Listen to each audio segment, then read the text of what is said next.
c'est quand même le dernier débat où vous pouvez à table vous fâcher un repas de dimanche sur le sujet. Vous vous battez plus pour la commune, hein. Vous battez plus pour le Front populaire. C'est terminé de se battre pour les rois de France ou Jeanne d'Arc. Ça fait pas un débat à table. Mais alors l'histoire coloniale, vous pouvez encore vous embrouiller le dimanche midi à table en famille. Vous prenez Marine Le Pen et Emmanuel Macron, ils n'auront pas le même point de vue sur l'histoire coloniale, vous vous en doutez. Et donc vous voyez bien c'est encore un marqueur qui fonctionne dans le présent. Pourtant, les indépendances, c'est les années 60. Est-ce que vous vous rendez compte de la chose? Plus personne se bat comme ça sur les autres grands sujets de l'histoire de France, d'une certaine manière. C'est le dernier tabou français. 33 millions de personnes à l'exposition coloniale de 31, c'est le plus grand, bien plus que si vous êtes un footeux, que la Coupe du Monde de 98, bien plus que la libération en 45 du pays. C'est l'événement majeur du XXe siècle. 12 744 musées en France, 27 musées du sabot, aucun musée d'histoire coloniale. Dans le pays des musées, ça fait un peu tâche. L'exposition coloniale de 31, c'est Blaise Diagne qui l'inaugure en tant que sous-secrétaire d'État aux colonies. Un homme noir. Waouh, que la France est complexe. Jamais oublié que le Front National, aujourd'hui Rassemblement National, est né de la défaite de l'Algérie. Ce ne sont pas des petits sujets. La question coloniale deviendra certainement un des territoires de conflit identitaire, l'un des plus violents qui peut exister à travers les jeunes générations. Le soleil ne se couche jamais sur l'empire colonial français.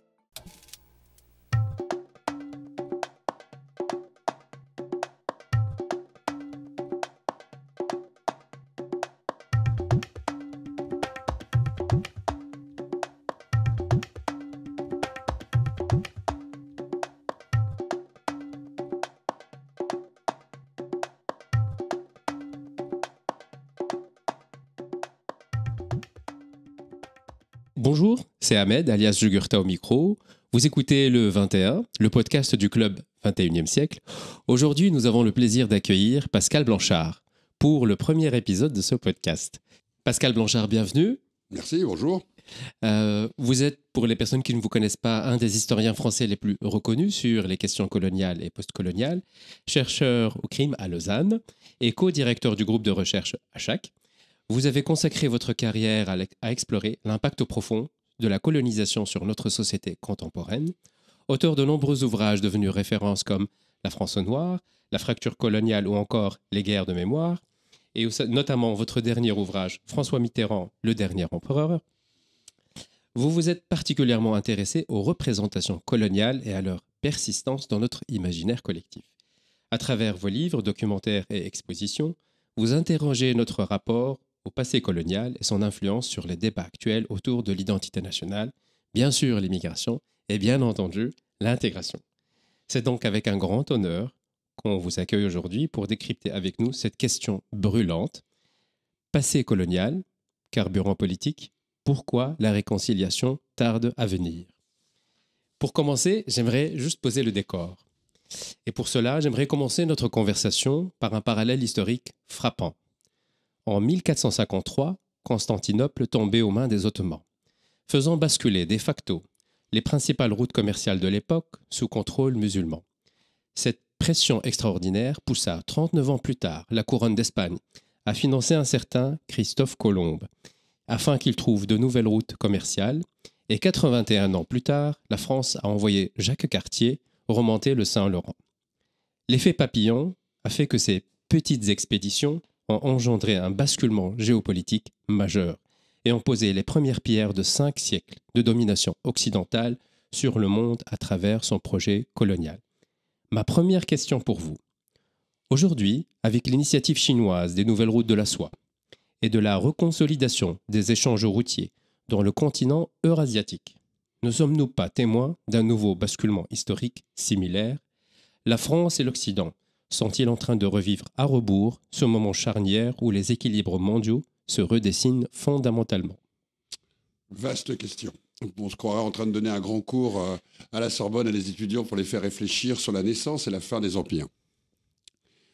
Ce qu'on a un peu oublié, c'est que pendant à peu près 5 siècles, vous l'avez très bien dit avec Christophe Colomb, avec la manière même dont l'Occident a commencé à structurer, à construire des empires ultramarins, une page d'histoire, une nouvelle page d'histoire s'est ouverte, qui va grosso modo occuper à un moment 85% des terres émergées sur la Terre feront partie des grands empires. Et quand j'intègre les grands empires, je parle tout autant du Japon, avec son empire colonial, que de la Russie, qui peut être pensée aussi comme un empire colonial au 19e et au 20e siècle, comme je peux penser à l'Empire ottoman. La notion même d'empire a été la structure même qui va fonder l'ordre mondial. nous voyons disparaître les empires dans leur ancienne configuration, qui était en fait une domination occidentale. Et encore, je prends des bémols dans ce mot occidental, puisque si vous parlez de l'Empire ottoman et de l'Empire du Japon, vous voyez bien que cette dimension même des empires peut avoir des structurations différentes en termes de leur point de départ et de la notion même de métropole. Mais prenons l'hypothèse que ce temps des empires premiers est terminé. Nous rentrons dans une nouvelle dimension impériale. Cette fois-ci, elle ne fonctionne plus forcément à travers le prisme racial. Elle ne fonctionne plus seulement à travers la domination d'un continent sur le reste du monde. Elle ne fonctionne plus simplement comme un découpage des terres avec une vision d'un impérium, avec une occupation, je dirais presque physique de ces terres. La notion d'empire aujourd'hui travaille beaucoup plus sur l'influence. Les empires peuvent être invisibles.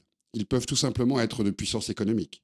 Ils peuvent exister à travers des routes, à travers des organisations de structures totalement différentes de celles qu'on a connues avant. Pourquoi ? Parce qu'on est rentré dans un temps de la mondialisation. On est rentré dans un temps où on est plutôt dans les notions d'aire d'influence. Vous n'avez plus besoin d'occuper un pays pour quelque part en avoir l'impérium et la domination. C'est ce que nous vivons aujourd'hui. Est-ce mieux, est-ce moins bien ? Le point de vue n'existe pas à ce niveau-là. L'analyse, c'est de regarder le monde. Quand on est historien, on regarde les mutations du monde. Je dirais même qu'au temps des empires, il faut regarder que des formes à l'intérieur même de ces structures impériales pouvaient fonctionner. La lutte entre les empires a expliqué en grande partie pourquoi la France, par exemple, et l'Angleterre se sont opposés pendant des siècles pour occuper un ordre du monde. Être un grand empire, c'était d'une certaine manière assumer sa grandeur et sa puissance. C'était la manière même dont les empires fonctionnaient à travers leurs égaux. On voit aujourd'hui que les égaux entre la Chine et l'Amérique, par exemple, fonctionnent sur de tout autre registre. Pour autant, nous sommes les héritiers de ces histoires impériales. Nous sommes ces héritiers tout simplement parce que la manière de parler certaines langues est liée à cette histoire impériale. Les aires géographiques d'influence continuent encore à avoir de forts rapports avec ce passé impérial. Nous continuons aussi à vivre des phénomènes de flux migratoires qui sont bien souvent liés à ces histoires impériales. Ceux qui partent à Londres, ceux qui partent en Allemagne, ceux qui partent en France, ceux qui veulent venir dans tel ou tel pays, bien souvent, ont un rapport à travers leurs parents, leurs grands-parents, voire leurs arrière-grands-parents, qui est lié à ces histoires impériales. L'histoire de la queue de la comète des empires n'est pas du tout terminée. Donc se superposent en ce moment, en fin de compte, deux histoires impériales. La naissance des nouveaux empires et des rapports mondiaux, et les héritages, les conséquences, les influences des empires d'hier. C'est pour ça que c'est très intéressant de regarder à la fois le passé et le présent pour comprendre que nous vivons une époque de transition. Une époque de transition qui est également tectonique. Elle est tectonique pourquoi ? Parce que les restes des anciens empires sont en train de s'effondrer. Et ils s'effondrent avec un fracas et une brutalité incroyables. Parce que l'ordre du monde s'est aussi inversé. Les aires d'influence ne sont plus les mêmes. Les puissances impérium d'hier n'ont plus le pouvoir aujourd'hui sur le monde. Tout ça existe en même temps, et en même temps, nous en voyons encore les effets. Exactement. D'ailleurs, d'où ma question que j'allais vous poser. Dans les années 1920, Oswald Spengler écrivait son œuvre majeure, Le déclin de l'Occident. Un siècle plus tard, un certain Manuel Todd écrit La défaite de l'Occident. Que se cache derrière cette angoisse existentielle tant évoquée depuis plus d'un siècle ? Et dans quelle mesure cette angoisse nourrit-elle non seulement un repli identitaire, mais aussi une certaine nostalgie du passé, particulièrement du passé colonial ? Alors déjà, l'angoisse du déclin de l'Occident a commencé bien avant Spengler, bien avant tous les théoriciens du début du XXe siècle qui ont beaucoup écrit dessus. C'est un moment où la manière de percevoir le déclin de l'Occident va faire naître chez des penseurs anglo-saxons, allemands, français. Descugis, par exemple, en France, Henri Massy en France, vont tous écrire sur la notion du sentiment ou de la crainte ou de la peur de ce déclin de l'Occident. D'autres vont même écrire sur l'émergence des flots montants de couleurs, c'est-à-dire en gros les peuples du Sud. D'autres vont écrire, dès le XIXe siècle, que la nécessité de coloniser, c'est aussi la nécessité de maîtriser les peuples du Sud pour éviter ce risque de voir les capitales du Nord envahir par ces populations. Le grand remplacement a commencé bien avant. Le capitaine d'Henritte publie l'invasion noire à la fin du XIXe siècle, puis l'invasion jaune, qui est déjà cette histoire de voir des hordes venant d'Asie ou d'Afrique qui vont envahir la France. C'est omniprésent. Dès la naissance des empires, vous avez peur que l'empire s'effondre. Dès la grandeur de l'Occident, vous pensez que l'Occident va perdre son impérium. Rome s'inquiétait tout autant de son impérium que l'Occident s'est inquiété de son impérium. Ça fait partie du jeu. À partir du moment où vous êtes première nation ou que vous dominez le monde, vous avez peur de perdre votre domination. L'Amérique de Trump aujourd'hui n'est ni plus ni moins encore en train de révéler qu'elle est en train de s'inquiéter sur le fait de perdre son magistère qui, depuis 1945, s'est imposé sur le monde. Mais ce qui est intéressant à voir, c'est que ce dialogue de l'Occident avec le reste du monde a traversé tout le XXe siècle et fabrique des angoisses existentielles qu'on n'a peut-être pas assez regardées. Je m'explique. La question identitaire n'est pas une petite question. La question de qui nous sommes, sur quoi se fonde notre identité, sur quoi nous fondent nos croyances, qu'est-ce que la nation, qu'est-ce que la nationalité, qu'est-ce que la citoyenneté, c'est quoi avoir une église au milieu du village, c'est quoi de se penser blanc, c'est quoi de se penser chrétien ou catholique, c'est quoi de se penser par rapport aux autres, dans sa propre identité. Et dans l'histoire coloniale, le rapport à l'altérité était d'une violence absolue. C'est quoi le rapport à l'étranger? Au XVIIe, au XVIIIe, l'étranger, c'était quelque chose d'abstrait. À partir du moment où vous fixez les nationalités, les nations, les frontières, l'autre étranger, c'est celui qui rentre dans votre pays, qui traverse la frontière, qui n'a pas le même statut que vous. Vous fabriquez, quelque part, un rapport à l'altérité d'ordre juridique et d'ordre stéréotypique, par exemple, à travers des préjugés qui n'existaient pas avant. Tout ça va travailler au XXe siècle. En même temps que les empires touchent à leur apogée, 1920-1930, commence à exister le doute sur la perte de ces empires. Que sera la France et l'Angleterre sans son empire? C'est une vaste question qui traverse toutes les élites politiques du temps. Et dans le même temps, ce qu'on a oublié, c'est que les migrations venant du Sud commencent à arriver en Occident. Ce qui est aussi une révolution. Pour faire à peu près simple et que tout le monde nous suive, la guerre de 14-18 a été une immense bascule.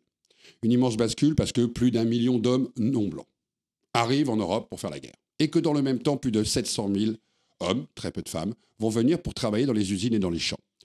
Aujourd'hui, on regarde ce moment comme un moment guerrier, sauf qu'on a oublié que c'est aussi un immense moment d'entrechoquement des altérités. À peu près équivalent à ce qu'a été les conquêtes coloniales dans les pays du Sud. Et donc, ce sentiment de déclin de l'Occident, de perte d'une forme de domination de l'Europe sur le reste du monde, et l'Europe au sens large, puisqu'elle intègre aussi des pays comme les États-Unis, qui rentrent aussi dans la dialectique de l'Empire. L'Empire américain naît en 1898 avec la conquête des Philippines et va devenir un empire comme les autres, d'une certaine manière. Et surtout, quand l'Empire américain aussi est intervenu au Japon en 1853. Tout à fait. Mais l'Amérique a toujours rêvé d'être un empire. Hein. Il est intervenu au Japon, il savait qu'il est intervenu aussi en Afrique, il est intervenu dans différentes parties du monde, mais il a plutôt échoué dans son impérium jusqu'à un moment, à la guerre contre l'Espagne, et de récupérer Porto Rico, d'arriver à Cuba, d'occuper Haïti, de récupérer Hawaï, de racheter l'Alaska. Et aujourd'hui, il continue puisqu'il veut acheter le Groenland et reprendre la main sur le Panama.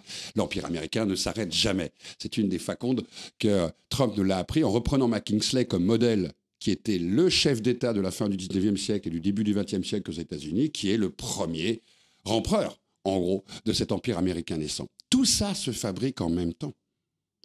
Au moment où toutes ces matrices se mettent en route, se fabrique le monde que nous vivons aujourd'hui. C'est le monde des migrations du sud vers le nord, c'est le monde des empires qui s'installent, ça va être après la brutalité de l'effondrement des empires, c'est la question du doute sur qui sommes-nous, c'est la question de cette idée du déclin de l'Occident, en fait, révèle tout ça.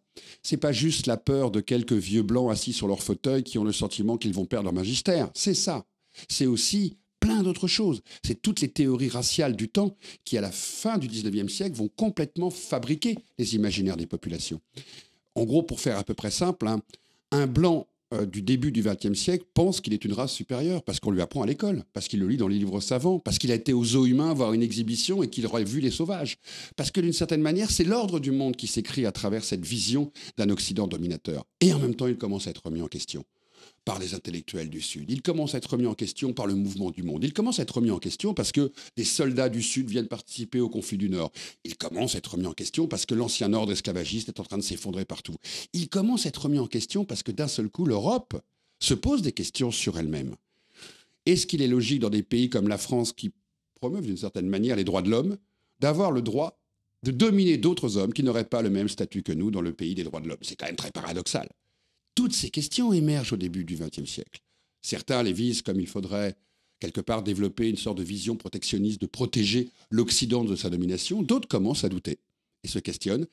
Et puis d'autres pensent que c'est par la force, la preuve, les guerres coloniales, et elles continuent. N'oublions pas que l'entre-deux-guerres va être traversé, que ce soit la guerre du Rif, ce qui se passe en Indochine, ce qui va se passer en pays druze, ce qui va se passer en Inde, ce qui va se passer dans tous les empires, en fait, qui commencent à s'effondrer.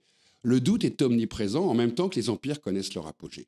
Nous, on a l'impression que tout ça n'a pas été une période si tectonique que ça. Mais c'est totalement tectonique. L'ordre du monde est déjà remis en cause à partir des années 20 et des années 30. Et donc, ces livres, en fait, au-delà souvent des fantasmes qui les traversent, d'une vieille supériorité blanche du XIXe siècle qui disparaît, ils nous révèlent la manière dont l'Europe s'est pensée à ce moment-là. Et donc, en fin de compte, a posé les fondements de ce que nous connaissons encore aujourd'hui. D'une certaine manière, de regarder le monde depuis ce qu'on a appelé l'ethnocentrisme. D'ici et pas forcément le regarder dans un monde qui en même temps a changé, puisque la mondialisation commence aussi à ce moment-là. Elle commence avec la Première Guerre mondiale. Exactement.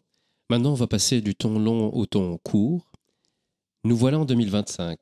Les temps s'accélèrent, l'histoire avance et n'attend pas. La classe politique française se trouve confrontée à une tâche historique dans un monde en profonde mutation. Un monde où Charles III d'Angleterre se fait huer par la sénatrice aborigène Lydia Thorpe, qui lui crie au visage « You are not my king », tu n'es pas mon roi, ou le premier ministre jamaïcain Andrew Holness déclarant au prince William d'Angleterre « We are moving on », on passe à autre chose. Un monde où les anciens symboles se délitent pour laisser place à de nouveaux naissants. Un monde où les descendants des opprimés d'hier ne portent plus en eux le complexe de leurs aïeux. Pascal Blanchard, cette accélération du temps et ce changement de paradigme mondial nous amènent naturellement à l'échelle nationale française. Comment la France, une nation si profondément façonnée par son passé colonial, peut-elle se réinventer dans ce monde qui bascule vers une nouvelle ère? C'est bien parce que vous fixez ce temps de 2025 comme un moment de basculement et vous parlez de temps court. En fait, le temps est un peu plus long que ça. On ne l'a pas vu. On n'a pas compris qu'en gros, depuis les années 80, il y a une bascule qui se fait. Cette bascule, au départ, elle n'a pas été audible. D'abord parce qu'on n'a pas voulu l'entendre ou que ceux qui l'ont exprimé n'ont pas été entendus ou qu'on n'a pas voulu qu'ils soient entendus. Les statuts déboulonnés il y a quelques années étaient déjà au signe avant-coureur que certains voulaient changer la manière d'écrire l'histoire et de regarder le passé. Les revendications de la Namibie face à l'Allemagne de Merkel en demandant d'être indemnisée pour le génocide faisaient déjà partie d'une manière de réécrire cette histoire.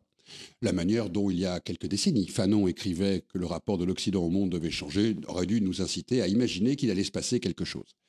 Et puis le fait qu'une nouvelle génération, en Afrique par exemple, demande des relations autres avec la France, et comme la France ne l'a pas entendu, ils ont décidé de couper les ponts, sont bien des signes avant-coureurs que depuis quelques années, il se passe quelque chose. Et ce quelque chose, c'est quoi ? C'est une sorte de manière de dire que l'histoire ne peut plus s'écrire telle que l'Occident a voulu l'écrire au lendemain de la fin des empires. C'est d'expliquer qu'il y a un regard à poser sur ces passés, j'ai bien dit sur ces passés, qui doit être différent de celui qui a été posé depuis de nombreuses années. Et dans le cas français, c'est un cas très particulier. Bien sûr, toute ancienne puissance coloniale a une histoire spécifique. Si vous allez en Italie, si vous allez en Belgique, si vous allez au Japon, si vous allez en Angleterre, chacun a son propre récit avec l'Empire. C'est lié à la fois aux identités nationales, à la manière dont l'histoire a été gérée, la manière dont les musées se sont ouverts, la manière dont les places publiques peut-être ont traité les noms, la manière dont le débat public a pu exister, la manière dont les minorités dans ces pays ont pu s'exprimer sur ces questions, la manière dont les relations diplomatiques de ces pays ont pu se faire. L'Angleterre est peu intervenue dans son ex-empire avec ses armées, la France a passé son temps à envoyer des armées en Afrique. Chacun choisit un style. Nous, Français, le style, c'était de tourner la page coloniale en 1960. En gros, 60-62. 60 pour les indépendances en Afrique subsaharienne, 62 pour l'Algérie. On a tourné la page en pensant que l'Empire était fini. On a tourné la page sans véritablement se questionner sur 4 siècles et demi d'histoire. On a tourné la page en pensant qu'un nouvel empire naissait avec l'Europe et que d'une certaine manière, tout ça allait se passer tranquillement. C'était la manière de ne pas vouloir voir et de ne pas vouloir reconnaître que la France perdait quelque part une forme de grandeur et qu'une autre grandeur allait naître. De ne pas véritablement se poser la question de ce que ça voulait dire le retour en France de nombreux de pieds noirs. De ne pas vouloir véritablement regarder ce que signifiait la guerre d'Indochine, la guerre au Cameroun et la guerre en Algérie. De ne pas vouloir comprendre ce qu'allait signifier le fait que beaucoup d'enfants et de petits-enfants de cette histoire, issus des ex-territoires coloniaux, allaient venir vivre dans l'ex-métropole coloniale, ce qui est en soi quelque chose de très complexe à expliquer. Et d'ailleurs, bien souvent, les parents et les grands-parents ne l'ont pas forcément expliqué à leurs enfants et petits-enfants. Comment, grand-père, tu as pu, après t'être battu pour l'indépendance de l'Algérie, décider de venir vivre dans le pays du colonisateur ? Bon courage. Fait que la France, aujourd'hui, est un des pays qui compte le plus grand nombre de migrations post-coloniales sur son territoire. Aussi bien du Sud-Est Asie, aussi bien du Maghreb, du Moyen-Orient, que d'Afrique subsaharienne ou de l'océan Indien. La France a toujours des territoires ultramarins, Guadeloupe, Martinique, Réunion, Nouvelle-Calédonie, Polynésie. Tout ça fabrique quelque chose de spécifique. Et dans le même temps, la question coloniale n'a pas été digérée. Et elle n'a pas pu être digérée. Elle n'a pas été digérée parce que vous avez un nombre d'acteurs dans la société française, toujours actifs, pieds noirs, la droite, la gauche, une extrême droite, qui a toujours vécu la nostalgie et la perte de l'Empire, des minorités issues des immigrations post-coloniales qui ont des points de vue différents sur la manière de penser le passé colonial. Par définition, vous ne le regardez pas du même point de départ. Désolé. Quand votre grand-père ou votre grand-mère se sont engagés là, peut-être pour Madagascar, dans le combat de l'indépendance au MDLM, la révolte de 47-48 puis l'indépendance, ou l'autre avec l'histoire du FLN, c'est pas le même point de vue que pour moi, petit breton, blanc, qui regarde cette histoire n'ayant jamais eu de grands-parents qui ont été aux colonies. Je suis moi-même petit-fils de tirailleurs tunisiens. Vous voyez ? Et nous ne la regardons pas. Pourtant, nous avons tous les deux la même histoire, mais nous n'avons pas tous les deux la même mémoire. Tout ça fabrique une cocotte minute complexe. Et dans le même temps, la chape de plomb arrangeait tout autant la droite, gaulliste, que la gauche, socialiste. Après François Mitterrand, je viens de consacrer un livre à François Mitterrand, le dernier empereur. Et s'il y a bien un débat qui n'a jamais été tranché au Parti socialiste, c'est la mémoire coloniale du Parti socialiste et son souvenir des Guy Mollet, des François Mitterrand et des débats qui ont traversé la gauche. Généralement, les plus prosélytes en termes universalistes, ils vont vers les autres peuples pour essayer de les évangéliser à leur pensée. C'est plus la classe politique de gauche. Oui. Et je crois que c'est eux carrément qui ont démarré le projet colonial sous la Troisième République. C'est des fois, la droite adore dire ça. C'est pas faux, mais c'est un peu plus complexe que ça. Ok, autant en fait, pour moi. la droite... Non, vous avez raison d'une certaine manière, il faut expliquer pourquoi. La gauche, au sens gauche, on va dire centre-gauche, de ce que vont être les républicains opportunistes à la fin du 19e siècle, qui vont arriver dans les années 1875-1880 à la tête du pouvoir, ont besoin, après la défaite face à la Prusse, de retrouver une puissance territoriale. Elle ne peut plus se faire sur le continent. Elle va s'appuyer bien sûr sur l'armée, elle va s'appuyer sur l'école, elle va s'appuyer sur un troisième pilier qui est l'Empire. Pourquoi ? Parce qu'il faut prouver que ces républicains, comme la droite, comme le second empire de Napoléon III, est capable d'amener une grandeur à la France. Et la grandeur, à l'époque, c'est de conquérir des terres. C'est comme ça. C'est cette vision du 19e siècle. Tu n'es grand que quand tu conquiers des terres et quand ton armée, aux quatre coins du monde, arrive à ramener de la puissance terrestre, tangible, mesurable à la nation. Et c'est ce que vont faire les républicains à ce moment-là. Et la droite s'y oppose. Mais la droite, elle s'y oppose pas simplement pour une raison idéologique. Elle considère que c'est une erreur stratégique et diplomatique. La puissance se fait sur le continent. Il faut reconquérir l'Alsace-Lorraine. Il faut s'opposer à l'Allemagne. Il faut retrouver la puissance sur les terres. Et puis, pour des hommes de droite bonapartistes, nationalistes, royalistes, la grandeur, c'est pas d'aller coloniser au fin fond du monde d'autres populations. C'est une France qui s'appuie sur sa terre. Barès, Déroulède, Maurras, c'est la vision d'un hexagone. Deux oppositions. Donc, d'une certaine manière, les républicains, à ce moment-là, vous pouvez les appeler de gauche, vont bâtir cette mythologie et vont l'inscrire dans la Révolution française. Comme des hommes et des femmes qui vont aux quatre coins du monde pour civiliser les peuples dans les ténèbres. Il y a une forme de cohérence presque républicaine, universelle si vous préférez, entre acquérir des terres pour la grandeur, nos soldats, fierté, et de l'autre côté, nous sommes dans la continuité de l'œuvre universelle qui apporte la lumière aux quatre coins du monde. Tout va bien. Tout va bien, sauf que, à un moment, il y a une forme d'entrechoquement et de débat. Commence à émerger à gauche la question des droits de l'homme. Quand Jules Ferry explique qu'il y a un droit des races supérieures sur les races inférieures au Parlement français, vous avez quand même un député qui se lève, Jules Meigne, et qui dit « Vous osez dire cela dans le pays des droits de l'homme ?» Il y a une forme d'anachronisme qui commence à émerger. Apporter la lumière à coups de canonnade, il y a un petit débat.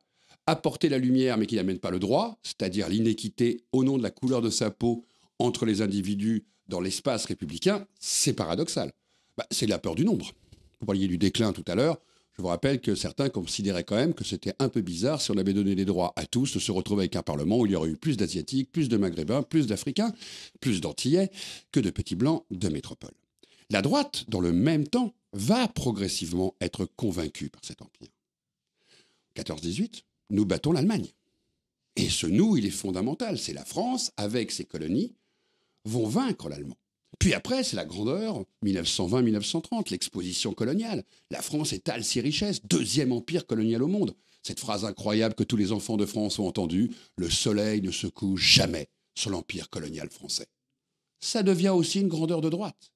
Et la droite et la gauche, pour des raisons totalement différentes, se retrouvent en adéquation avec cette idée que l'empire est essentiel à la France, que la grandeur de la France passe par cet empire, que la France ne serait rien sans cet empire. Et là, vous rentrez dans quelque chose qui va traverser cette deuxième partie du siècle et qui va, d'une certaine manière, aller jusqu'au moment des guerres d'indépendance, où la droite, comme une grande partie de la gauche, vont y mettre la tête les bras et les jambes. On ne peut pas perdre l'Empire.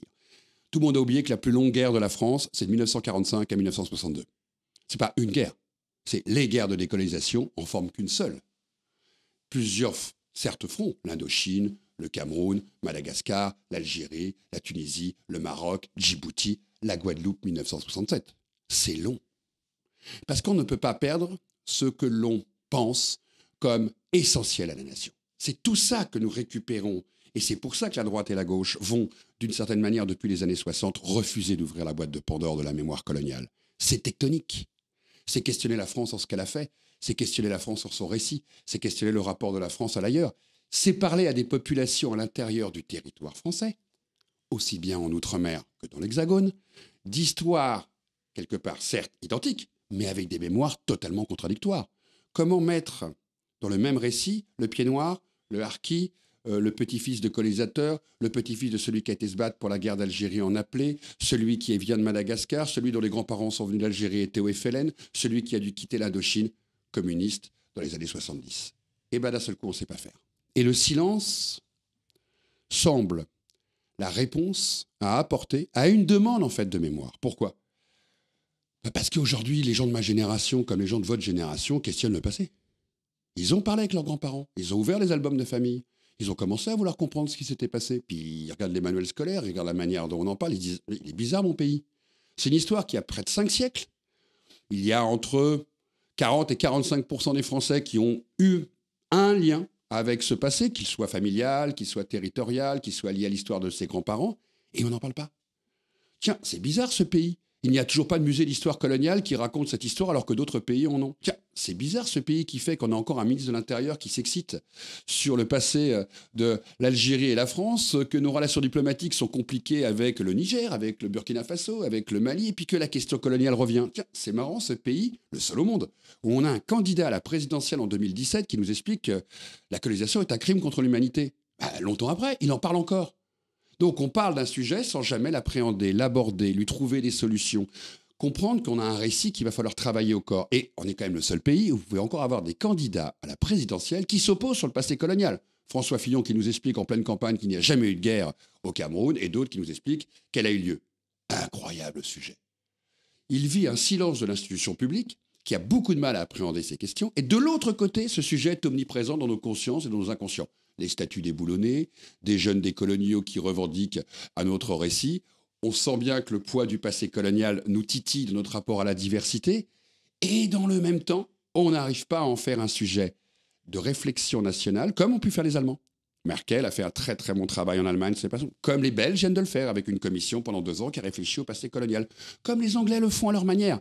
Nous, Français, nous fuyons le regard à poser sur ce passé colonial. Et on s'étonne, ensuite, que ce soit tectonique. C'est tectonique quand, dans une famille, on se tait sur ce qui s'est passé sur un grand-oncle ou un grand-père pendant très longtemps. Quand on sort l'album de famille, généralement, et qu'on voit qu'une photo a disparu de l'album, tout le monde se pose la question, non pas sur les photos qu'on voit, mais sur la photo qui a disparu. Selon vous, comment dépasser cette opposition pour construire un récit commun qui réconcilie la France avec ses propres contradictions ? Si les historiens savaient ce genre de choses, ils feraient de la politique. Donc c'est pour ça que les historiens ne font jamais de politique, parce qu'ils sont mauvais. D'abord, il faut en parler.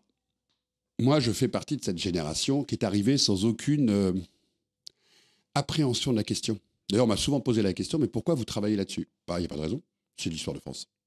C'est mon histoire. Elle est basiquement mon histoire. Je n'ai pas eu de raison, on va dire, familiale ou d'angoisse métaphysique à appréhender la question. Je rentre dans une génération qui a commencé à s'intéresser à ces questions parce qu'elle faisait partie de l'histoire de France. Et je pense qu'il faut simplement en parler. C'est complexe, ça peut être douloureux. Il faut être très vigilant avec la manière dont on veut appréhender ces enjeux-là. Mais je pense qu'il faut d'abord en parler. Et le fait de dire ça, c'est révolutionnaire et tectonique en France. Il faut savoir montrer ce qui a été. Des expositions, des musées, des conférences, des films. Il faut tenter d'expliquer le paradoxe, les contradictions de ce récit français. Je ne me flagelle pas sur cette histoire. Personnellement, mes grands-parents et mes parents n'ont pas été aux colonies, j'ai pas de problème de petit blanc là-dessus, je me sens pas un petit blanc héritier d'une histoire qui me culpabilise, je n'ai pas du tout envie de faire une repentance. Tout ça ne m'intéresse pas. Moi, ce qui m'intéresse, c'est le récit, c'est l'histoire. C'est d'arriver à la comprendre et d'arriver à comprendre aujourd'hui et d'écouter ceux, par contre, pour qui c'est tectonique. Ceux pour qui c'est encore une question identitaire. Ceux pour qui c'est problématique. Mais des deux côtés du miroir. J'écoute quand un pied noir me raconte son histoire et la frustration de ses grands-parents qui ont dû quitter l'Algérie ou l'Indochine. J'écoute quand quelqu'un me dit qu'il a le sentiment en France de ne pas être reconnu comme un Français. J'écoute celui qui me dit qu'il continue à porter sur la couleur de sa peau le poids de l'histoire. Je pense qu'il faut écouter toutes ces mémoires pour arriver justement à construire une histoire qui serait polymorphe et qui serait capable de tenir compte de tous. Il faut aussi regarder les vides, les moments difficiles à combler. Je viens de faire un livre sur François Mitterrand, le dernier empereur, pour peut-être aussi que la gauche réfléchisse à son propre parcours sur le passé colonial. Comme il est important que la droite et que l'extrême droite, d'une certaine manière, nous soyons capables de comprendre d'où vient ce rapport compliqué à l'altérité par rapport au récit colonial. Il ne faut jamais oublier que le Front National, aujourd'hui Rassemblement National, est né de la défaite de l'Algérie. Ce ne sont pas des petits sujets, comme la Ve République, née en 1958 du conflit algérien. Comprendre aussi que sur notre territoire, dans l'espace public, des bâtiments, des lieux, sont encore marqués par ce récit. Il y a plus de 3000 monuments qui sont liés à l'histoire coloniale en France. Et on voit dans le sud des États-Unis comment l'histoire de la guerre de sécession fait encore du bruit. Comment Trump veut réintroduire tous les monuments qui ont été déboulonnés. Ce n'est pas des petites questions, les symboles. Les symboles, c'est la manière dont une nation est capable ou non de regarder le passé.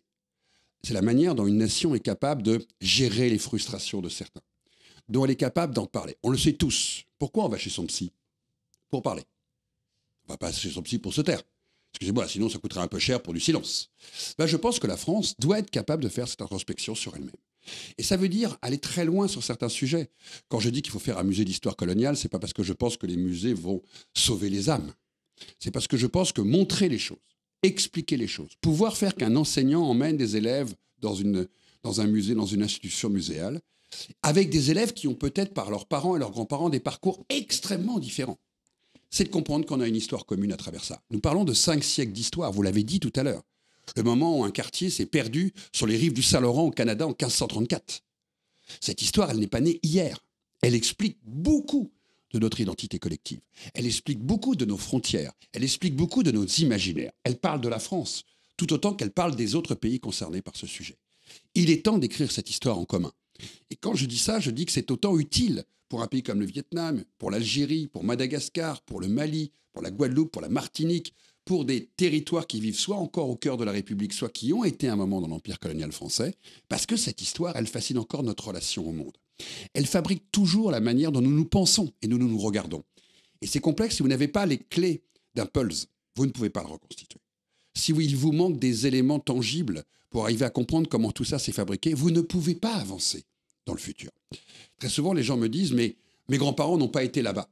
Mais l'histoire de la colonisation, c'est pas seulement ce qui s'est passé là-bas, c'est ça, mais c'est aussi ce qui s'est passé dans les imaginaires, ici, dans la tête des gens, ici, dans le fait que 7 générations d'enfants ont été à l'école avec les taches roses sur les cartes du monde. Ça vous fabrique un imaginaire. C'est les expositions universelles et coloniales. 33 millions de personnes à l'exposition coloniale de 31, c'est le plus grand, bien plus que, si vous êtes un footeux, que la Coupe du Monde de 98, bien plus que la libération en 45 du pays. C'est l'événement majeur du XXe siècle. Et il a peiné à rentrer dans nos manuels scolaires. On voit bien qu'il y a une tension autour de ça, de connaissance. Parce que la reconnaissance de qui on est et qui est l'autre passe par la connaissance. Si je ne dialogue pas au cœur de la société française sur la question, ça devient une idéologie. Et vous la retrouvez d'ailleurs, cette idéologie, avec telle ou telle femme ou homme politique qui va brandir à un moment une anti-repentance. Rappelons-nous les débats autour de Nicolas Sarkozy à une époque, ou d'autres qui vont pratiquer le silence. Rappelons-nous les débats autour de François Hollande qui était mal à l'aise par rapport à ces questions. Rappelons-nous que les 14 ans de François Mitterrand à la tête du pouvoir, c'est l'impossibilité de parler du passé colonial. Mitterrand était le plus grand ministre des colonies de la 4e République. Et la droite, avec sa bonne conscience d'avoir décolonisé, n'a jamais fait son introspection sur son passé colonial.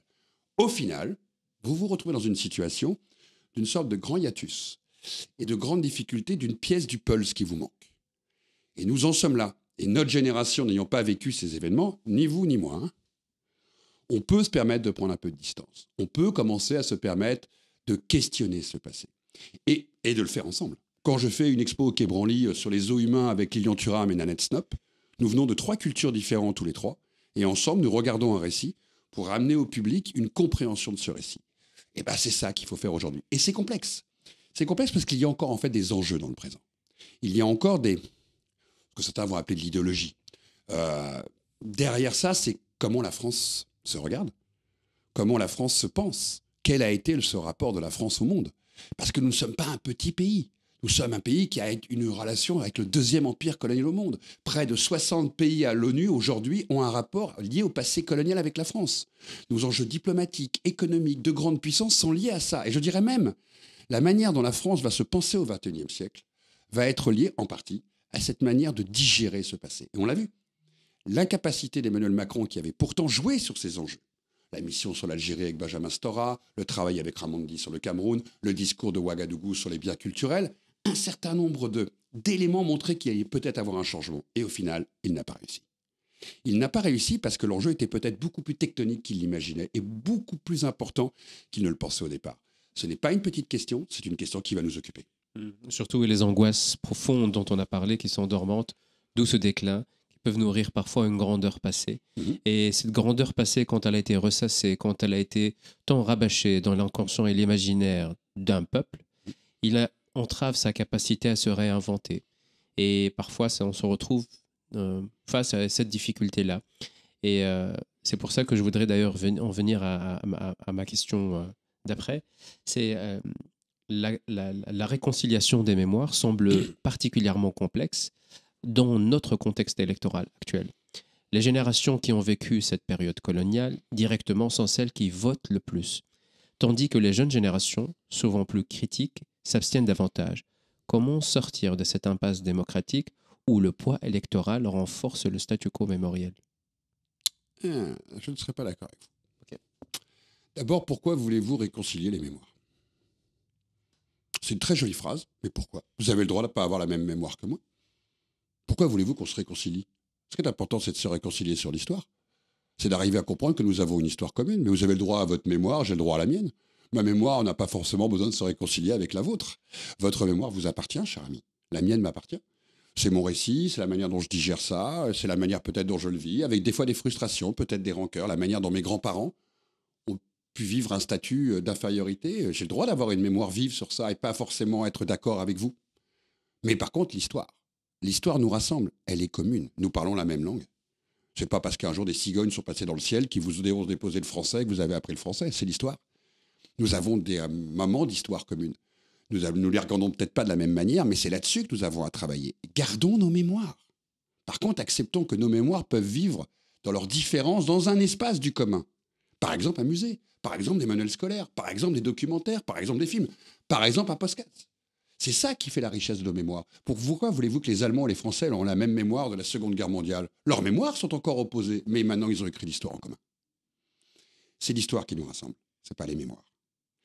Nous devons par contre accepter que la mémoire de l'autre est différente. Ça, c'est fondamental. Et qu'elle a le droit d'être différente. Je travaille beaucoup avec Lilian Thuram, par exemple. Nous n'avons pas la même mémoire de l'esclavage. Et alors? Par contre, nous en parlons ensemble, on fait des conférences ensemble, on va dans les écoles ensemble, on parle d'une histoire commune ensemble. Et c'est ça qui intéresse les élèves, de voir que deux personnes qui n'ont pas la même mémoire peuvent avoir un récit du commun. Waouh, j'adore. J'adore parce qu'on rentre dans autre chose. On accepte que l'autre n'ait pas la même mémoire que soi. Et c'est ça la liberté que chacun peut avoir. Ce que vous vivez dans votre chair, je ne vais pas le partager avec Lilian. Quand il dit « je suis un homme noir », je ne vais pas devenir noir, les amis. Attends, je veux rester blanc parce que je n'ai pas le choix. Je ne vais pas devenir noir pour dire que je comprends mieux quelque chose. Et c'est peut-être ça qui est le plus riche. C'est quand on se met à plusieurs, avec nos mémoires différentes, à commencer à écrire un récit du commun, à décentrer le regard, à déconstruire ce qui a été produit. Dans un deuxième temps, est-ce qu'aujourd'hui, le fait d'avoir vécu l'histoire coloniale, vous le dites pour nos aînés, va forcément changer leur rapport au vote ou à l'histoire? Pas forcément, parce que la grande partie des acteurs aujourd'hui, à part les plus de 80 ans pour faire simple, n'ont pas véritablement connu l'histoire coloniale. Ils sont arrivés à la fin de l'histoire et de la comète et des conflits. Et déjà, au moment des conflits, beaucoup de gens ont dans leur chair intime vu leur père, leur grand-oncle partir aux colonies. Et la guerre d'Algérie a aussi marqué beaucoup de gens en France, en considérant que là, on était rentré dans quelque chose qui était une violence inacceptable. Il y a une omerta extraordinaire en France. Tout à fait. Et ceux qui ont connu l'histoire n'ont pas été entendus. Pardon, ceux qui ont été faire la guerre, les appelés, les réappelés, qui n'étaient pas des militaires professionnels, sont rentrés dans un pays, ils n'ont pas pu parler. Et généralement, ils n'ont pas pu transmettre à leurs enfants, à leurs petits-enfants, à leurs épouses, à leurs familles, le traumatisme qu'ils avaient connu. Ça a été là aussi une chape de plomb du silence. Je pense qu'il y a beaucoup plus dans la nouvelle génération, on va dire les moins de 25 ans pour faire simple, une prise de conscience mondialisée qui dépasse simplement le cadre français sur une lecture critique sur ce passé.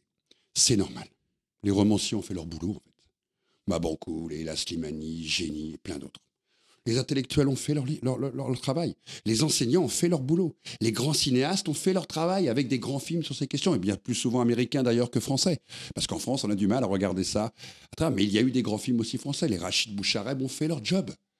J'en sais quelque chose, ayant travaillé avec lui, que ce soit sur Hors-la-Loi ou que ce soit sur Indigène. Et les historiens ont fait leur travail. Donc les moins de 25 ans ont digéré tout ça. Ils savent que c'est compliqué d'avoir un monument de Colbert dans l'espace public devant l'Assemblée nationale. Ils ont parfaitement compris qu'une avenue Bugeaud, ça faisait débat. Ils sont assez lucides sur ce qu'a été l'histoire coloniale. En fait, le boulot a été fait, pas chez les élites, mais dans la population. Et je pense qu'aujourd'hui, justement, s'il y a une lecture critique sur le rapport homme-femme, s'il y a une lecture critique sur les engagements du féminisme, s'il y a un rapport critique sur le racisme dans nos sociétés, s'il y a un rapport critique sur tout ces passés, c'est parce que les moins de 25 ans, mais à l'échelle monde, sont conscientisés sur ces passés. Ils ont digéré, je dirais d'une certaine manière, pas forcément tous de la même manière, bien entendu, il y a aussi de la réaction. Vous avez des petits blancs qui votent Trump aux États-Unis parce qu'ils ne veulent pas que ce monde change. Ils veulent revenir au temps des sudistes, tout le monde est clair, tout le monde a compris ça. C'est comme certains qui, au Rassemblement national, vont avoir un point de vue très opposé au mien sur la manière de lire ces passés. Mais en même temps, il y a de la connaissance autour de tout ça. C'est que ces passés, maintenant, sont visibles. L'espace public, la force publique, l'État, les hommes et les femmes politiques ont beaucoup de mal sur ces questions, mais l'opinion a digéré ces questions. C'est-à-dire que c'est quand même le dernier débat où vous pouvez, à table, vous fâcher un repas de dimanche sur le sujet. Vous vous battez plus pour la commune, vous vous battez plus pour le Front populaire. C'est terminé de se battre pour les rois de France ou Jeanne d'Arc. Ça fait pas un débat à table. Mais alors l'histoire coloniale, vous pouvez encore vous embrouiller le dimanche midi à table en famille. Pourquoi ? Parce que nos familles sont métissées. Parce que nos cultures sont ouvertes à ces enjeux. Parce que dans un repas de famille, maintenant, il y a une part de diversité qui a pu rentrer ces dernières années. Et que le point de vue, c'est plus celui du grand-oncle qui a fait la guerre d'Algérie. Et que les points de vue peuvent être différents. Et ceci est valable sur les réseaux sociaux. Ceci est valable dans toute une chaîne intellectuelle. Ceci est valable dans une université aujourd'hui. Tous ces débats-là traversent la société. Ils ont un impact ou non au moment de l'acte politique et l'acte électoral. Parce que ce n'est pas non plus la seule manière de penser le monde qui nous occupe. C'est un des enjeux. C'est une des questions. Et je pense que le schisme, la rupture, elle est beaucoup plus générationnelle qu'elle n'est de familles qui analysent ces questions ou pas. Les moins de 25 ans ne pensent pas à ces enjeux comme les plus de 25 ans. Et ça, je pense que c'est le produit de ce qu'on pourrait appeler un bain de réflexion qui, depuis une quinzaine ou une vingtaine d'années, a plutôt bien fait son travail. Et je pense qu'il faut l'analyser avec justesse là-dessus parce qu'on le voit bien, moi je le vois dans les conférences qu'on peut faire, les gens sont beaucoup plus réactifs qu'avant sur ces enjeux. Je ne dis pas qu'ils sont tous d'accord. Au contraire même, il y a des oppositions extrêmement virulentes sur la manière de regarder cette histoire. Mais elle est aujourd'hui beaucoup mieux maîtrisée qu'il y a 20 ou 30 ans. J'ai connu l'époque, parce que je suis un très très vieil historien, j'ai connu l'époque où dans des salles, vous aviez des gens qui... C'était les années 90, si vous préférez. Ils n'avaient pas de point de vue sur ce passé, en fait. Ils n'étaient pas conscientisés, comme on pourrait dire aujourd'hui. Ils n'avaient pas le background. C'était cette époque où ils n'avaient pas grandi à l'école avec ça dans les manuels scolaires. Il n'y avait pas la capacité d'avoir des écrivains sur ces questions. Il n'y avait pas de films à voir. Il n'y avait pas des grandes séries sur la question. Il n'y avait pas tous ces éléments-là qui font partie de notre temps aujourd'hui. Et d'un débat critique, avec ses tensions, ses violences, ses exagérations, bien entendu. Mais ça fait partie maintenant de notre société. Vos questions démontrent que vous avez digéré une part des questions. On n'a peut-être pas le même point de vue, mais ce n'est pas grave. Vous avez digéré ces enjeux. Ils font partie de votre génération. Ce n'était pas le cas il y a 20 ou 30 ans. Moi, j'ai grandi, vous allez voir que je suis très très vieux, quand j'ai fait mes études avant le bac, je n'avais jamais entendu parler d'histoire coloniale, comme je n'avais jamais entendu parler d'histoire de l'immigration. Ça n'a pas fait partie de mon cursus. Donc, mon intellect n'était pas formé à ces enjeux, ni d'un côté ni de l'autre. J'étais en fait vierge. Ça n'avait pas un impact politique puisque je ne conscientisais pas ces enjeux. Mais c'est terminé ce temps-là. C'est pour ça que nos hommes et nos femmes politiques sont en total décalage sur l'opinion. Total. Ils ne comprennent pas ce qu'on est en train de se dire et ils en ont peur. Donc d'un côté, ils ne comprennent pas ce qui se passe, et de l'autre côté, comme ils ont peur d'aborder la question, eh ben, ils se taisent. Quel est le prix de l'inaction ? Le prix de l'inaction. Certains vont vous dire de pouvoir rester au pouvoir parce que ce n'est pas sur la question coloniale qu'on se fait élire. Encore que. Je me souviens d'un vaste débat au moment de la déclaration d'Emmanuel Macron en 2017 lors de la campagne électorale où en Algérie, il déclare que la colonisation est un crime contre l'humanité. On pourrait débattre 2 heures sur cette phrase. Elle est plus complexe qu'on peut l'imaginer et c'est un peu compliqué de limiter la colonisation à être uniquement un crime contre l'humanité. Parce que si l'esclavage l'est, dans la colonisation, c'est un peu plus complexe. Mais prenons cette phrase telle qu'elle est et mesurons l'impact électoral. Acceptons 2 minutes d'être froid sur la question.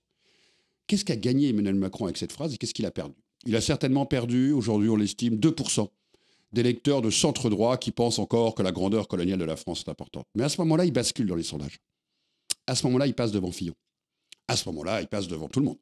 À ce moment-là, il s'impose, il doit gagner entre 5 et 6 points chez les jeunes, dans les quartiers populaires, en Outre-mer, et des gens de gauche. Et il gagne la campagne. Ça veut dire que si l'inaction perdure, il y aura une cassure avec cette frange? Peut-être de certains, et d'autres vont être rassurés. Certains ne veulent pas que le récit colonial change. Certains ne veulent pas que le récit de la République change. Certains à droite, par exemple à l'extrême droite, sont extrêmement satisfaits de la manière dont le grand récit de la plus grande France compte. Pourquoi? Parce qu'ils pensent que la France, en fait, est rentrée en déclin avec la perte de l'Empire. Relisez Zemmour. Bon, il faut toujours relire un moment Zemmour pour comprendre comment pense une partie de la France, mais dans les préfaces des livres de Zemmour, très souvent, il raconte que ce grand déclin de la France a commencé après la chute de l'Empire.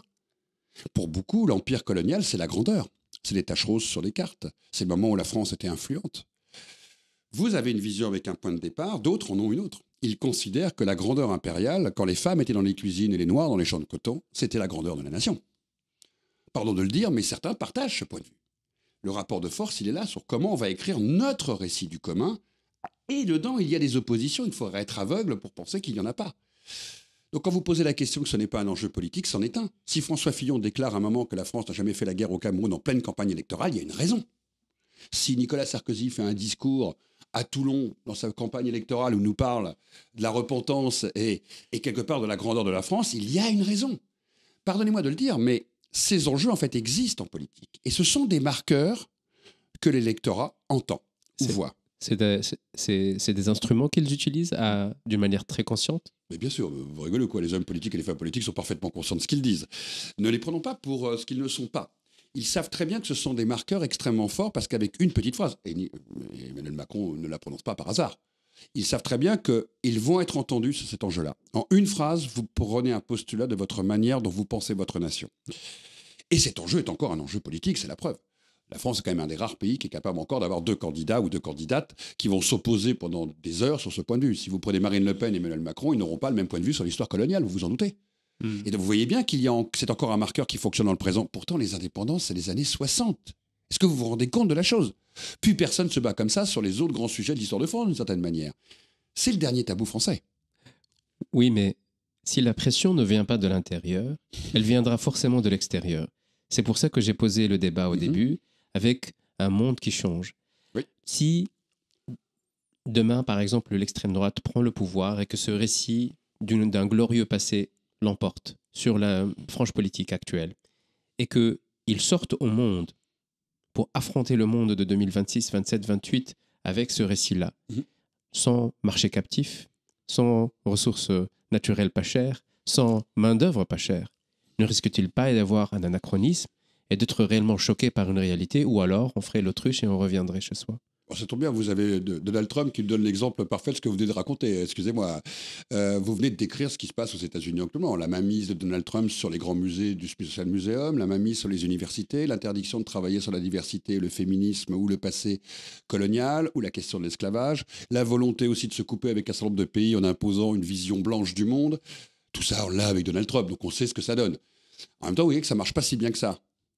C'est complexe. C'est complexe d'être un moment en décalage avec le rapport au monde. Pourquoi? Parce que l'autre, qui n'avait pas le droit de parler à l'époque coloniale, maintenant il parle. Oh, l'indigène parle. C'est une révolution. C'est-à-dire que c'est comme les femmes. Et pendant très longtemps, elles étaient dominées, donc on ne pouvait pas savoir ce qu'elles pensaient, donc on pensait que ça allait bien puisqu'on ne les entendait pas. Maintenant, les femmes parlent. Désolé, le monde a changé. Le monde a changé parce qu'aujourd'hui, il est devenu un rapport de dialectique où l'ex-dominé est devenu un acteur du débat. Ah ben, ça change tout, hein. C'est-à-dire que si tu hurles devant la foule, il y en a d'autres qui répondent. Donc, c'est pas aussi simple que ça. Ça ne veut pas dire que le rétablissement de l'ordre ancien n'est pas encore un désir. On le voit très bien chez Trump. Mais il faut le comprendre. Pardonnez-moi de le dire, mais nous aurions tort de ne pas intellectualiser un petit peu la question et l'historiciser. Quand vous avez été dominant, quand vous avez quelque part assuré un magistère, quand vous avez eu un avantage, quel qu'il soit, vous n'avez pas envie de le perdre. Demandez à 10 hommes blancs comme moi de plus de 60 ans, hétérosexuels, qui dirigent des conseils d'administration, ce qui est à peu près la norme du CAC 40, on va faire simple, hein, de perdre leur pouvoir. Alors vous en prenez 10. Si vous leur parlez de parité, il y en a 5 qui s'en vont. Si vous leur parlez de diversité, il y en a un autre qui s'en va. Si vous parlez un peu de diversité des territoires, les régions, les territoires ultramarins, les quartiers populaires, vous en avez un qui s'en va. Si vous parlez d'handicap, vous en avez un qui s'en va. Et puis si vous parlez de sexualité, il y en a un qui s'en va. Il en reste 1 sur 10. Pourquoi voulez-vous que ces 10 hommes appartenant à des conseils d'administration changent le monde? Vous êtes en train de rêver. Et ceux qui possèdent un avantage n'ont aucunement envie de changer. Enfin, c'est fou. Les gars, on se jette tous de la falaise, il en reste 1 sur le haut. Eh, ça se passe pas comme ça, l'histoire du monde. Il y a des résistances. Parce que ces résistances, si vous avez des discriminés, c'est qu'il y a des discriminants et des gens qui discriminent. Hein. Pardonnez-moi, mais c'est mathématique. Hein. Si je suis discriminé, c'est que quelqu'un me discrimine. Et celui qui discrimine, il sait très bien pourquoi il le fait. Ne croyons pas que c'est « Ah bon, je savais pas que je discriminais ». Tu rigoles ou quoi? T'es sur une autre planète, mon ami. Celui qui discrimine, c'est parfaitement ce qu'il fait. Il défend son avantage. Il défend sa posture. Il défend aussi son rapport à l'histoire et au monde. Désolé de le dire, c'est compliqué d'assumer qu'on a pu avoir tort dans l'histoire. Désolé de le dire, c'est complexe de se regarder avec un regard critique. On a plutôt envie de la gloriole. On a plutôt envie de raconter une grande histoire et d'en être fier. Et l'histoire coloniale, elle est aussi plus complexe. C'est pour ça que je dis souvent que dans l'histoire coloniale, il faut la regarder dans toute sa complexité. Par exemple, qu'il y a eu aussi des acteurs dans les pays concernés, dans les ex-colonies, qui ont été des acteurs de la colonisation. Excusez-moi de le dire, mais Eugésippe Légitimus, Blaise Diagne ont été des parties prenantes, Senghor, Césaire, du système colonial. Indirectement, ils ont été des hauts fonctionnaires, des ministres, des secrétaires d'État, des députés. Notre système est quand même compliqué. L'exposition coloniale de 31, c'est Blaise Diagne qui l'inaugure en tant que sous-secrétaire d'État aux colonies. Un homme noir. Waouh, que la France est complexe. On a à la fois inventé la diversité dans un système colonial. Et en même temps, les Noirs américains venaient vivre en France parce que c'était le pays de la liberté. On est quand même complexe dans notre histoire. C'est tout ça qu'il faut questionner. Et c'est pour ça que je dis que le temps est venu de le faire. Pour justement retirer cette petite pique qui nous empêche peut-être justement de penser différemment le monde. Mais ça va pas être simple. Hein. Je n'ai aucunement l'utopie d'imaginer que tout ça va bien se passer, va se passer facilement. C'est complexe des fois de regarder son histoire. C'est aussi très important de ne pas faire dessus une forme de caricature de ce qu'a été le passé. Quand des fois j'arrive devant certaines classes d'école ou que je fais des conférences à l'étranger, il peut y avoir une vision très manichéenne de cette histoire. Et des fois, il faut aussi prendre du temps pour l'expliquer dans toute sa complexité. Parce qu'elle n'est pas aussi simple avec, c'est pas le blanc et le noir, c'est pas le bien et le mal. Si c'était ça, ce serait très facile à expliquer. L'histoire coloniale, elle est beaucoup plus complexe que ça. D'abord, elle s'inscrit sur le temps long. C'est pas la même histoire en fonction des territoires. Elle n'a pas été vécue en fonction des territoires de la même manière. Elle n'a pas créé les mêmes impacts dessus. Et puis, elle recèle encore dans les pays ex-colonisés des rapports très complexes avec la France. Tous les ex-pays colonisés n'ont pas le même rapport. Si vous interrogez le Maroc, la Tunisie, l'Algérie, Madagascar, le Vietnam, c'est pas le même rapport avec l'ex-capitale coloniale. Tout ça, il faut qu'on soit capable de le regarder dans un spectre à 360 degrés, ce qui n'empêche pas les lectures critiques. Ce que je fais sur François Mitterrand, par exemple, c'est de dire à la gauche, avant de donner des leçons aux autres, regardons notre propre histoire. Dans tous ses paradoxes et sa complexité. Vous avez souvent évoqué le projet d'un musée de l'histoire coloniale. Ce projet est d'ailleurs souvent mis sur la table et puis rapidement abandonné. Certains y voient un musée de la honte nationale. D'autres, un outil essentiel de pédagogie et de réconciliation. Selon vous, quel rôle pourrait jouer une telle institution dans la réconciliation? Je ne sais pas si vous avez des enfants déjà. Oui, oui, voilà, vous venez de répondre. Un jour, vous les prendrez par la main et vous leur direz, bon, ce dimanche, ça va être compliqué, mais on va aller ensemble au musée.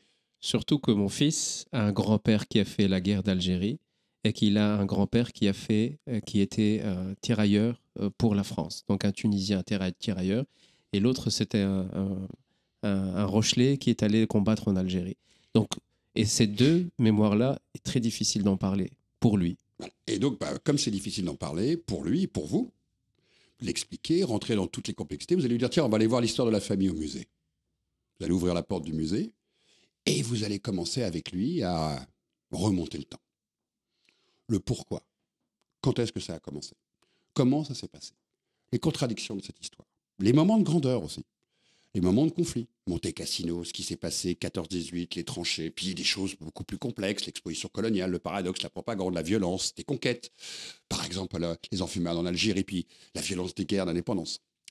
Vous allez en parler avec d'autres personnes qui seront là, qui, comme vous, visiteront l'expo. Certains seront très asiatiques, d'autres seront très africains, d'autres seront très maghrébins, d'autres seront très antillais, d'autres seront très polynésiens, d'autres seront très kanaks, d'autres seront très bretons, alsaciens, corses. Et ils seront dans le même lieu. Basque. basque. Il y a eu beaucoup plus de Corses que de Basques dans l'histoire coloniale française. Et d'un seul coup, vous découvrirez que d'autres papas et mamans parlent à leurs enfants de cette histoire. Et vous découvrirez qu'ils sont capables d'en parler. Ça n'empêche pas une petite goutte dans l'œil de temps en temps. Il y a quelques années, en 2012, je faisais une exposition avec Lilian Thuram et Nanette Snob au musée du Quai Branly sur les zoos humains. Cette exposition, elle montrait des choses d'une violence incroyable, comment on a exhibé des Africains, des Indiens, des populations de Polynésie, des populations du Maghreb, orientales, de la terre entière en gros, même les Esquimaux, dans des zoos et des expos coloniales. Et beaucoup de visiteurs étaient là, il fallait 5 heures le samedi et le dimanche quand on faisait la queue pour venir visiter l'expo. Et nous étions très souvent avec Lilian et Nanette à accueillir le public. Et plein de fois, plus à Lilian d'ailleurs qu'à moi et à Nanette, des gens sont venus voir Lilian en lui disant « Merci. Merci d'avoir eu le courage de regarder ces images parce que ça nous oblige à venir avec nos enfants. Et d'expliquer à nos enfants d'où vient le racisme. D'expliquer à nos enfants comment s'est construite la relation à l'autre, à l'altérité. Parce qu'avec ces documents qui sont sur les murs, c'est pas abstrait. C'est pas abstrait. Et comme ça a existé, que c'est une culture qui s'est fabriquée, ça veut dire qu'on peut la déconstruire. Ça veut dire que nos enfants ne vont pas vivre toute leur vie en pensant que c'est impossible à retirer. Si ça a été construit, ça se déconstruit. Et la meilleure manière de le faire, c'est de le montrer. Et je pense qu'un musée d'histoire coloniale, c'est d'abord ça. De rendre compréhensible, visible, la complexité de ces récits et ces histoires. Mais c'est un musée pour tout le monde. Pour les enfants de ceux qui ont, ou les petits-enfants, eu des grands-parents qui ont fait la guerre d'Algérie, pour ceux qui viennent de Guadeloupe et de Martinique, pour ceux qui ont une histoire issue de l'immigration post-coloniale d'Algérie et de Madagascar, pour ceux qui n'ont aucun rapport avec cette histoire, mais parce que c'est de l'histoire de France, pour ceux qui viennent d'autres pays, qui n'ont strictement aucun rapport des deux côtés de l'histoire, mais qui comprennent le rapport à l'altérité, par exemple des migrants d'origine chinoise ou tamoule. C'est aussi une manière pour la France d'expliquer qu'elle est capable de regarder son histoire et de remettre cette histoire à l'endroit dans le grand récit français. C'est aussi de sortir des fantasmes qui peuvent exister sur, par exemple, les réseaux sociaux, où certains des deux côtés, de deux radicalités, manipulent ce passé. C'est aussi une manière de dire aux gens qu'on peut vivre ensemble en comprenant ensemble l'histoire et en l'écrivant ensemble. C'est fondamental d'entendre que toutes les mémoires respirent en même temps. D'ailleurs, on le voit un peu. Regardez la capacité du musée de la Porte Dorée sur l'histoire de l'immigration de pouvoir appréhender des questions depuis une dizaine d'années. Regardez ce qui se passe avec le musée du Quai Branly, qui au départ était un musée d'objets et qui devient un musée de débat et post-colonial. Ça veut dire que notre société, en fait, est beaucoup plus près qu'on ne peut le penser. C'est nos hommes et nos femmes politiques qui n'ont pas le courage politique de le faire. Ce en quoi, en ce moment, beaucoup commencent à en discuter. Une commission parlementaire est en train de se mettre en place à l'Assemblée nationale depuis quelques jours. Là, je vous parle de moins d'une semaine, est en train d'aborder ces questions pour savoir le comment faire. La ville de Paris réfléchit à la création d'un musée d'histoire coloniale. On voit qu'il y a des villes en France, Bordeaux, Marseille, Lyon, qui sont en train de réfléchir à leur mémoire intrinsèque coloniale sur leur territoire. Pourquoi ? Parce qu'ils se rendent compte que la jeune génération est demandeuse de ces enjeux. Quand vous avez des jeunes qui s'engagent en politique, 25, 30, 35 ans, quand ils s'occupent de la délégation de la mémoire, ou la délégation au patrimoine, ou les questions de citoyenneté, ou les quartiers politiques de la ville, ils commencent à parler de ces questions. Qu'on commence à mettre des nouveaux noms sur les plaques de rues et d'avenues, ou d'écoles et de bâtiments scolaires, qu'on fait rentrer de nouvelles personnes dans nos panthéons. Manoukian, Joséphine Baker. Le temps a changé.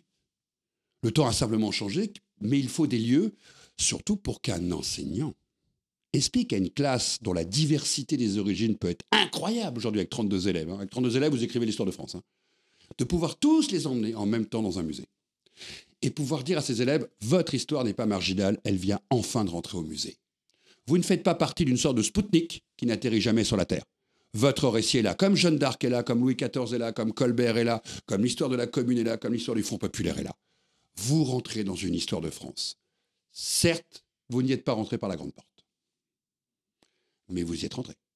Et c'est ça qu'il faut faire. Ça sert à ça, un musée. Ça sert justement à construire le passé de demain. Et un musée, certainement, qui aura aussi une dimension culturelle, une forte dimension pan-européenne, d'expliquer aussi les autres empires, les Allemands, les Italiens, les Belges, les Anglais.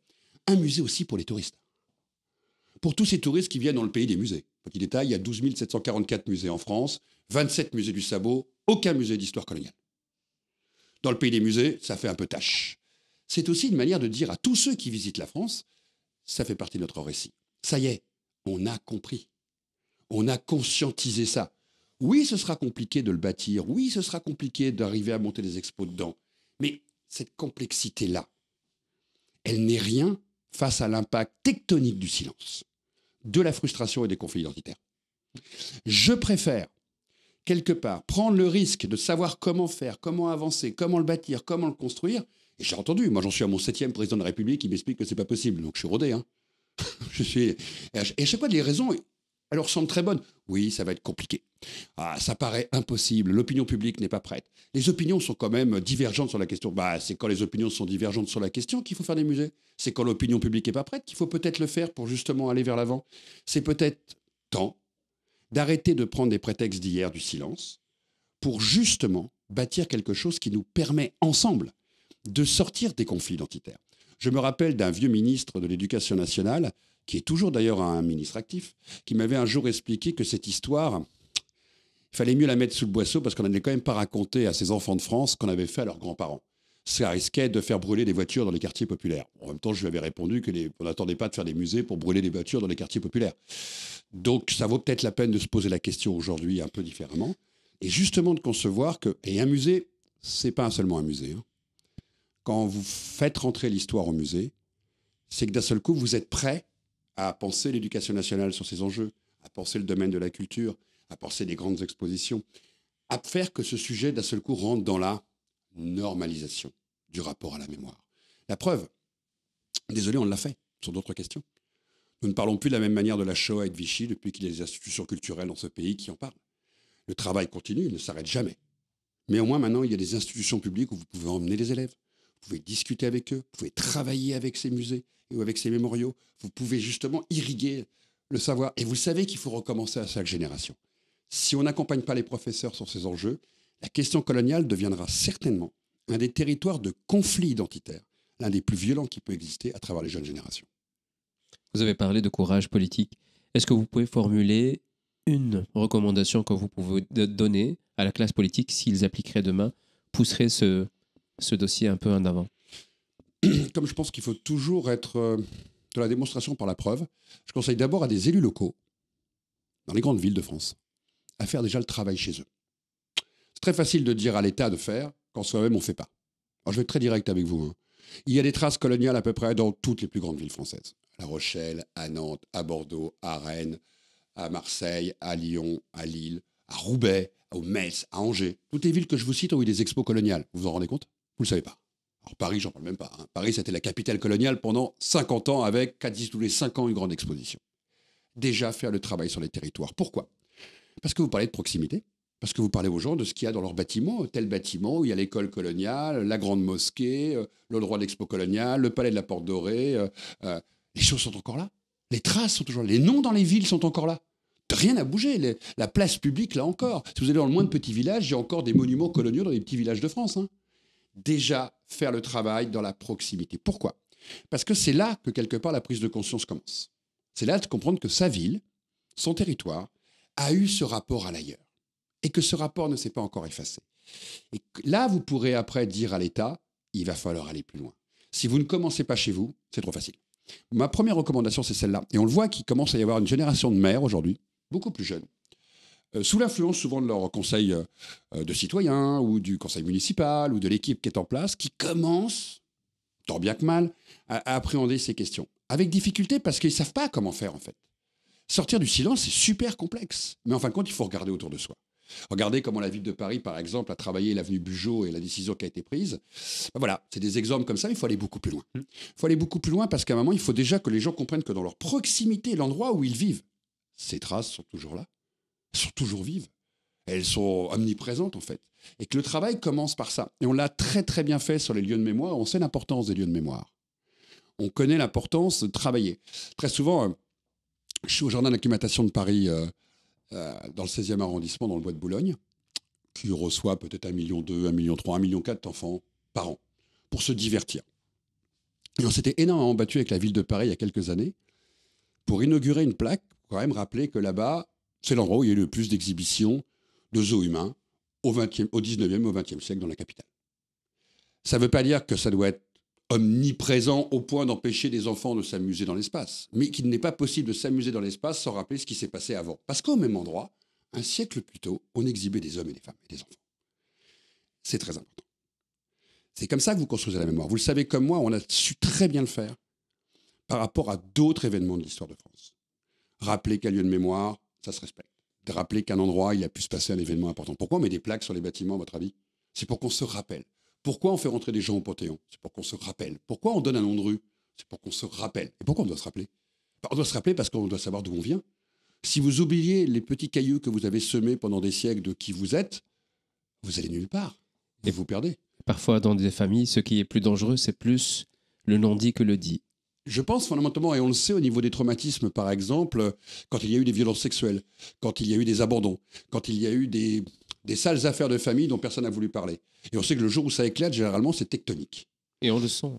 Mais bien sûr, mais tout le monde le vit avec, vous rigolez ou quoi? Tout le monde sait ce qui s'est passé. Vous savez, un jour, avec quelques camarades, on est en train de faire une conférence. Je ne sais plus comment le débat arrive à ça, et on pose pour bien comprendre la question, les enfants, on leur dit, on est dans une classe de collégiens, qui voudrait vivre la vie d'un indigène? Il n'y en a pas un seul qui a levé un doigt. Hein. Ils avaient tous compris ce que c'était. Hein. Le travail forcé, l'absence de droit. Donc tout le monde est conscient. Hein. Vous ne croyez pas qu'on parle d'un truc dont les gens n'ont pas conscience? Tout le monde a conscience, mais il faut mieux pas en parler. Donc on parle de quelque chose là qui est intéressant à voir. C'est-à-dire qu'il faut des clés de décodage maintenant et qu'en fait, je pense, notre société est tout simplement prête à le faire. Il faut juste pousser un peu nos hommes et nos femmes politiques à l'appréhender avec courage. Afin de conclure, quel message d'espoir ou de vigilance souhaitez-vous transmettre à nos auditeurs pour les aider à se positionner face aux instrumentalisations politiques du passé colonial et à contribuer à leur échelle à cette réconciliation qui tarde? Vous l'avez dit tout à l'heure, c'est sur nos enfants. C'est à nous d'être maintenant. Nous avons tous les outils. Faut pas rêver. Il manque encore le musée, mais on va qu'aller chez nos voisins. Allez en Belgique. Il y a un très très beau musée à Tervuren qui vient d'ouvrir et qui regarde le passé colonial avec grande justesse. Allez voir les autres musées européens. Regardez les romans. Lisez du Slimani. Lisez des auteurs comme Génie. Allez voir des films. Et il y en a de plus en plus ou des séries. Prenez des livres, des manuels scolaires avec vos enfants et commentez les choses quand vous faites la leçon. Prenez le temps de regarder les bâtiments publics dans l'espace public français ou les noms des rues. Nous sommes les meilleurs, souvent, guides de nos enfants pour les éveiller sur ces questions. Ça ne veut pas dire que ce sujet doit être omniprésent. L'histoire de France n'est pas constituée que de ça. C'est aussi très important à dire. Il faut leur expliquer que cette histoire a sa place, sa juste place, sans non plus cannibaliser tout le reste. Par contre, quand il se passe des événements comme actuellement en Nouvelle-Calédonie, il faut les expliquer. À travers le prisme du passé colonial. Quand il se passe ces relations complexes, France, Maroc, Algérie, il faut les expliquer au regard de cette histoire coloniale. Quand là, on voit le retour, par exemple, du crâne d'un roi malgache qui va être rendu le lundi 14 avril à son pays après 1 siècle et demi d'attente, il faut l'expliquer à ses enfants. Il faut l'expliquer parce que sinon, il va leur manquer des clés de décodage du présent. Et je pense que la première chose, le meilleur conseil que je peux leur dire, c'est que nous avons cette chance incroyable de pouvoir le faire. Parce que nous sommes conscientisés, nous avons les outils pour le faire. Et en plus, quand on trouve qu'il n'y en a pas assez, on peut nous aller voir nos hommes et nos femmes politiques pour qui on vote et leur rappeler que c'est peut-être une question importante pour la génération de demain. Donc moi, en fin de compte, je suis extrêmement positif. Il y a 30 ans, quand j'ai commencé, c'était un non-dit. Ça n'existait pas. C'était un non-sujet.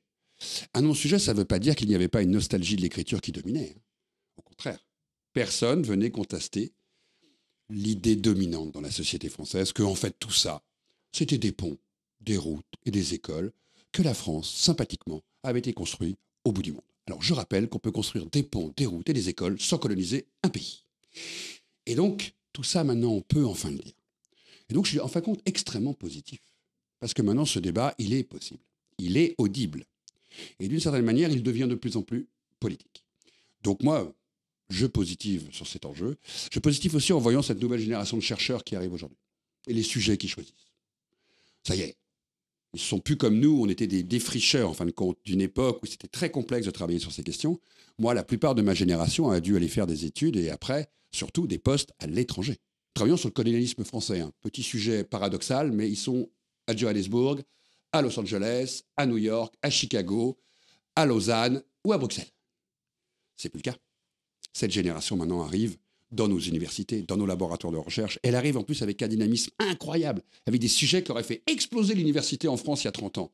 Pourquoi? Parce que ça y est, ils ont compris et qu'ils savent que cette histoire est importante. Donc moi, je suis un éternel optimiste là-dessus. Quand je vois, je me demande. Par contre, il ne faut pas baisser les bras. On le voit bien avec les États-Unis, avec le retour en arrière qui arrive en ce moment dans les universités, dans les musées. La partie n'est pas du tout gagnée. Il y a encore du travail.